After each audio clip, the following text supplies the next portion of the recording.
সুপ্রিয় দর্শক, আপনারা দেখছেন এসপিএন বাংলা টিভি। দেখুন ও সাবস্ক্রাইব করুন এসপিএন বাংলা টিভি, দেশ ও মানুষের কথা বলে। আমার আন্তরিক ধন্যবাদ জানাচ্ছি। আমার সৌভাগ্য বলা চলবে, জীবনের প্রায় ক্লান্তি লগ্নে আমি দাঁড়িয়ে আছি। অনেকক্ষণ দাঁড়িয়ে থাকা আমার পক্ষে খুব একটা সম্ভবপর হয় না, দাঁড়াতেও খুব বেশি একটা কষ্ট হয়, এবং সেটা I understand that is a nature's theory. এটাই মানুষের হয়। মানুষ আমরা আসি পৃথিবীতে, একা আসি, কিছুদিন থাকি, তারপরে আবার একা একাই চলে যাই। আসি বোধহয় সৃষ্টিকর্তার কাছ থেকে, এবং আমরা চলেও যাই সৃষ্টিকর্তার কাছেই। মাঝখানের কিছুটা সময়, এটা আমি অন্তর্পক্ষে মনে করি যে আমি একটা মুসাফির ছাড়া আর কিছুই নই। যে সময়টুকু আমি পেয়েছি আমার জীবনে, সময়টুকুতে আমি মানুষের ভালো করার চেষ্টা করেছি। আমার অজান্তে আমি অনেক ভুলও করেছি মানুষ হিসেবে। আমি অনেক অন্যায় করেছি হয়তো মানুষের কাছে। আমি আজকে এই সুযোগে আমার ভুল বা অন্যায়কৃত কোনো কাজের জন্য যদি কারো মনে আঘাত দিয়ে থাকি, তার জন্য আমি ক্ষমা প্রার্থী। আমি তাদের কাছে ক্ষমা চেয়ে নিচ্ছি।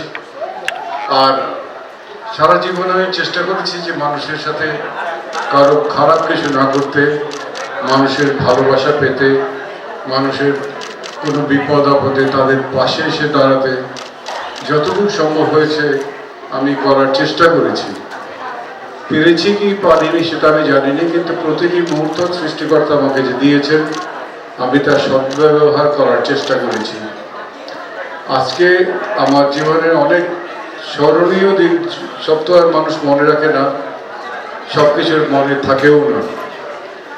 তবে সব মানুষের জীবনের কিছু কথা মনে থাকে।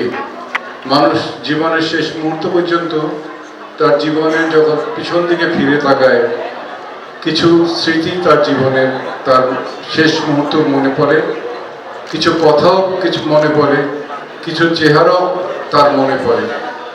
তা আমারও আমার জীবনে হয়তো অনেক অনেক আনন্দময় স্মৃতি আছে, অনেক দুঃখের স্মৃতিও আছে।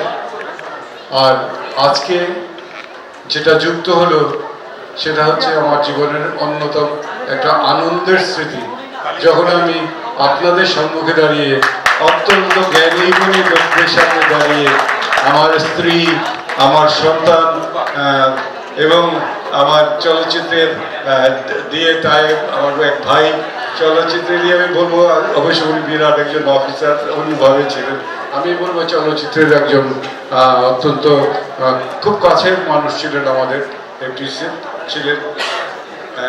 তারপরে আমাদের এই যে আমাদের এই ভাই চলচ্চিত্রের অত্যন্ত মানে সিনিয়র সচিব। কাজে আমি এত গুণী লোকের মাঝখানে দাঁড়িয়ে আর আমার নায়িকার সম্পর্কিত বোধহয় অপেক্ষা রাখে না। তবে আমি একটা যেখানে ছেড়ে এসেছি আমি গত 10 বছর আগে, 8 বছর আগে, আমি আজকেও আমি ওটাই দেখছি। তো আমি আর ওর মধ্যে কোনো পরিবর্তন দেখছি না। ওর ব্যবহারের পরিবর্তন তো কখনোই ছিল না। আমার জীবনের বহু ছবির নায়িকা সে, বহু ছবিতে আমরা একসাথে কাজ করেছি। And she is really A perfect artist, co artist, এবং মানুষ হিসাবে তার তুলনা চলে না। একটু যারা তার সাথে মিশেছে তারা বলতে পারবে, যারা কাছাকাছি আছে তারাও বলতে পারবে।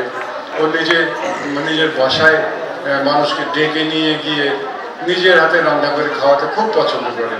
আমারও সৌভাগ্য হয়েছে ওর বাসায় যাওয়া, কিন্তু খাবারটা খুব এখন আর জম্পেশ করে খেতে পারি না। বয়সের কারণের জন্য এটা খাবো না, ওটা খাবো না, ডক্টর এটা নিষেধ করেছে, ওটা নিষেধ করেছে, এই এত নিষেধের বেড়া জেলে আটকে পড়ে এখন আমি দেখি যে ঘাস লতা পাতা ছাড়া খাওয়ার জন্য ডাক্তাররা কোনটাই আমার জন্য সঠিক বলে মনে করছে না। এবার ঘাস খেতেও অনেক সময় বলা যাচ্ছে যে এই ঘাসটা খাবে, এই ঘাসটা খাবে না, এইটার মধ্যে এইটা আছে, ওইটার মধ্যে ওইটা আছে। এই জীবনটাকে একেবারে অতিষ্ঠ করে তুলে ফেলছে।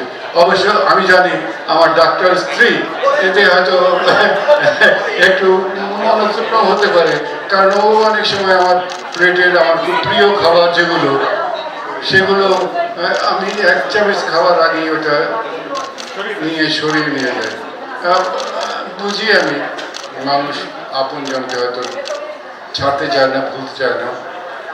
আমিও ঠিক একই অবস্থায় আছি। আজকের অনুষ্ঠান আমার কাছে ঠিক তদ্রুপই একটি অনুষ্ঠান মনে হয়েছে, যে আপনাদের মাঝে আসতে পেরে এবং এত জ্ঞানী গুণী মাঝখানে দাঁড়িয়ে দুটো কথা বলার সুযোগ আমি পেয়েছি। এটা আমার জীবনের একটা অ্যাসেট হয়ে থাকবে। আমি আমার জীবনের স্মরণীয় কিছু মুহূর্তের মধ্যে এই কথাটাও আমি মনে রাখবো। ধন্যবাদ আপনাদের সকলকে। ধন্যবাদ। আপনারা ভালো থাকবেন, আপনারা শান্তিতে থাকবেন, সুখে থাকবেন, শরীরটা সুস্থ রাখবেন, সুস্থ থাকার চেষ্টা করবেন এবং আমার জন্য দোয়া করবেন যাতে আমি মোটামুটি সুস্থ অবস্থায় আমার সৃষ্টিকর্তার কাছে এই মানসিকতা নিয়ে ফিরে যেতে পারি। ধন্যবাদ আপনাদেরকে, শুভেচ্ছা স্বাগত।